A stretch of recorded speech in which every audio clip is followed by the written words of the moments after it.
Good evening, everyone, and welcome to the talk show. We have a very special guest with us tonight. Is that right, Mr. Bacon? Well, I wouldn't go that far. The inventor of the Baconian method, you've had an interesting past, haven't you? I mean, who would have thought Francis Bacon used to be a figurative painter? I think you have me mixed up with somebody else. Oh my goodness, I am so sorry. Breaking news. A battle has broken out on a small island in Japan. On February 19th, 1945, our military launched an attack on the tiny island located just 700 miles from Tokyo. Strategists say that the island of Iwo Jima will be a key location for future attacks on the enemy. 2 Marine units have made their way to the island, with more to come. For now, we have the mother of one of our legendary soldiers deployed into battle. Hello, ma'am? Is there anything you want to say about the battle? Yes, well, I'm just so proud of my little boy. He's going to become such a fine young man, going off to protect our country.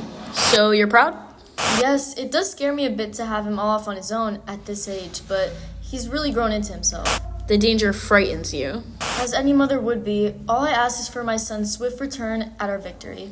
You're faithful then, that our glorious nation will come out on top. Of course, I know my boy won't let our country down. He's a hero. Thank you for speaking to us, ma'am. Don't thank me. I'm always ready to talk about my son. Good luck to you, sir. I hope the war will soon be over. Well, there you have it. Strong, young warriors fighting for America. Now back to your regularly scheduled programming. Welcome back, everyone. There have been some discrepancies, but don't worry, the interviews are continuing. Please welcome Napoleon Bonaparte. Hello, everyone. Yes, it's me. I know. I'm amazing.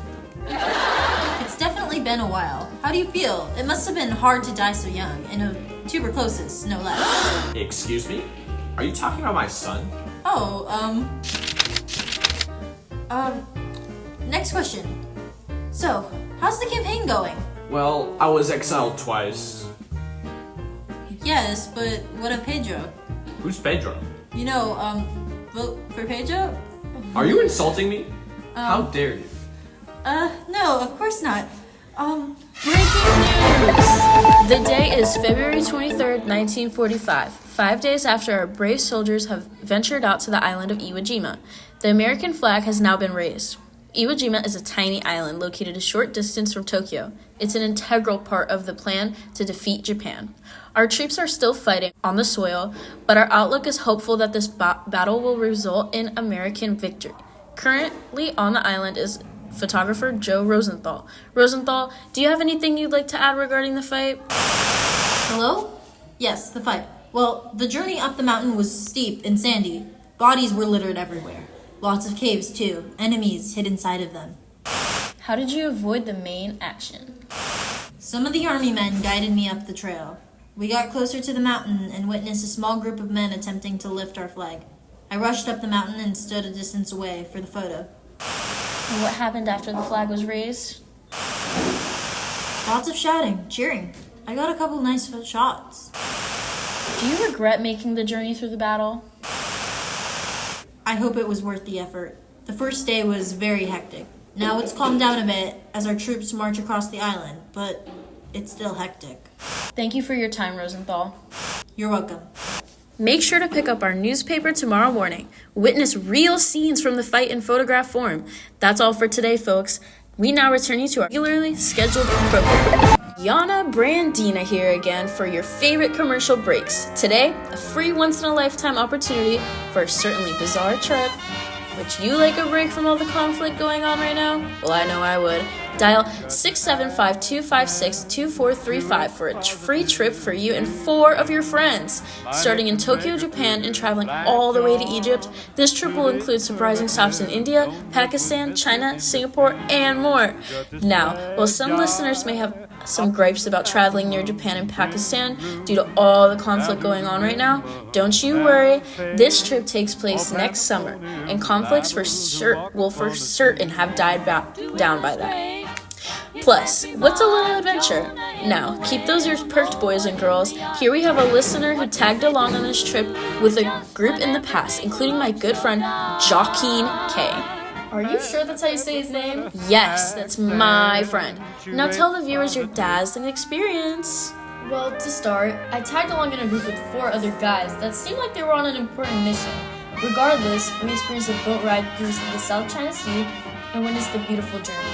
The rest of the trip consisted on foot trekking through various countries. My trip was cut short due to the ominous mission, but the rest of the group had to go on. But it was amazing nonetheless. I definitely encourage those listening to give us a try.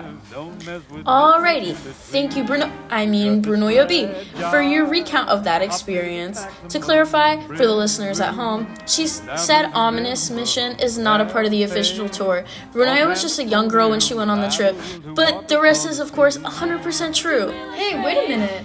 Okay, well, please Brunoya, expand on your experience here. While in India, I met a really cool orangutan. He was just the sweetest monkey ever. Plus, when they kicked me off the trip, I got a free plane ride home. Totally worth it. Well, kicked off is a strong phrase now, Brunoya.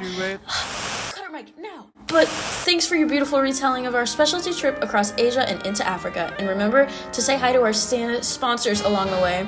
Usually dressed in colorful clothing and flashy attire, you'll know them when you see them. Your final destination in Cairo, Egypt will be the perfect ending to our trip. Call now and explain why you and 4 of your friends deserve to go on this adventure. Until next time, DB signing out.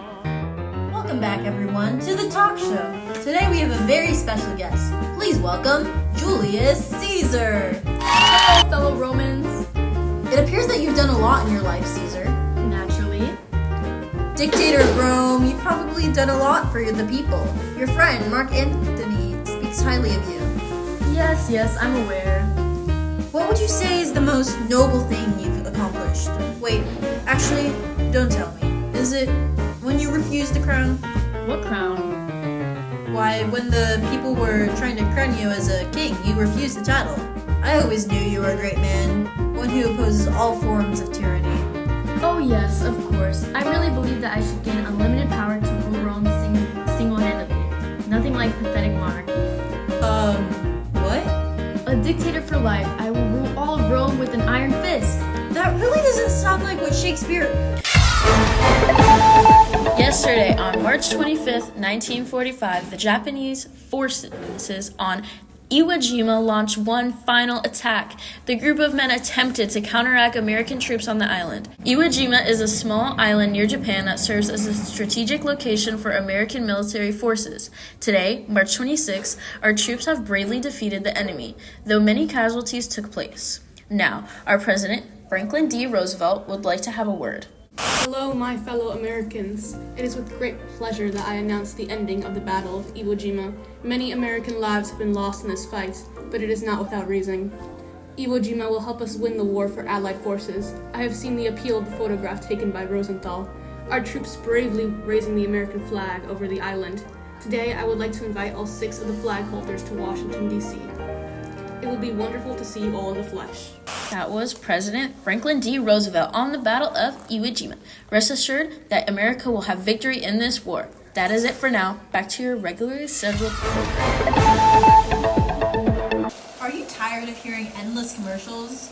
Do you wish you could find a radio station that plays completely uninterrupted?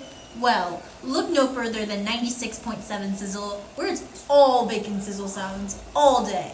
No more pesky commercials to listen to, just endless sizzling noises 24/7. If you're done listening to radio stations that just don't sound good, switch to 96.7 Sizzle. It sounds so good, you can almost taste it. I've been listening to 96.7 Sizzle for 25 years, and now all I hear are bacon sizzling sounds, 24/7. When you've had a long day and feel burnt out, just turn on the radio to 96.7 Sizzle and get back to the bacon that never burns. When I hear the words 96.7 Sizzle, it reminds me of when my mother fried bacon and my grandmother fried bacon and when my great-grandmother fried bacon all the way back to my 11th grade's grandfather Francis Bacon. It really gives me that extra boost. I need to make my day extra crispy. My husband loves what the bacon does for his appetite. I love what it does for my hair. Honey, it's crazy. I have a craving for bacon again. I love what 96.7 Sizzle does for my appetite. I love what it does for my hair. Go ahead and switch to 96.7 Sizzle and let this be the last commercial you ever hear. Sizzle 96.7 is not responsible for permanent hearing damage, insanity, or spontaneous combustion. Please listen at your own discretion. Hello everyone. I'm tired of this. I'm tired of my interviews getting cut short, so I've chosen to broadcast this as late as possible. I hope you all enjoy the 4 a.m. talk. It's September 2nd, I think. We've got a guy here. He was the only one who would show up this late. Say hello to my neighbor. Hi. So, you've been grilling a lot lately? Yep. Thanks for cutting my lawn, by the way. I haven't gotten the chance to do it myself lately. No problem. Oh, by the way, have you heard? Breaking news. World War II has officially ended. The documents have been signed and Japan has surrendered. For a final update on the war, we have a young soldier here to talk about his experiences. Hello? Hello, sir. You were at the Battle of Iwo Jima, is that correct? Yes, I was. What would you say the main mood of the fight was? It was chaos. We felt triumphant at times, like at the flag raising. A lot of soldiers cheered, but there was also lots of carnage. Tell me about the flag raising. I didn't think such a moment would go on to be so instrumental. Half of those men didn't survive the battle. And the Japanese soldiers, what were the main things you had to worry about? They would hide in caves and tunnel systems. It was very difficult to keep track of them. And that was how they launched the surprise attack on the 25th? Yes, they used every hiding spot available to them to ambush us. They refused to surrender till the very last moment.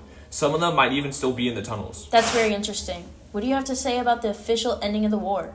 I'm glad that we are finally done with this battle. I'm sure many are rejoicing at this very moment. Yes. Well, that's it. World War II is officially over. Congratulations to all our brave heroes who fought in this war. Thanks to their sacrifice, we were able to attain victory. Spread the good news to all your friends and family. Bye! I think I'm going to need to get a different job.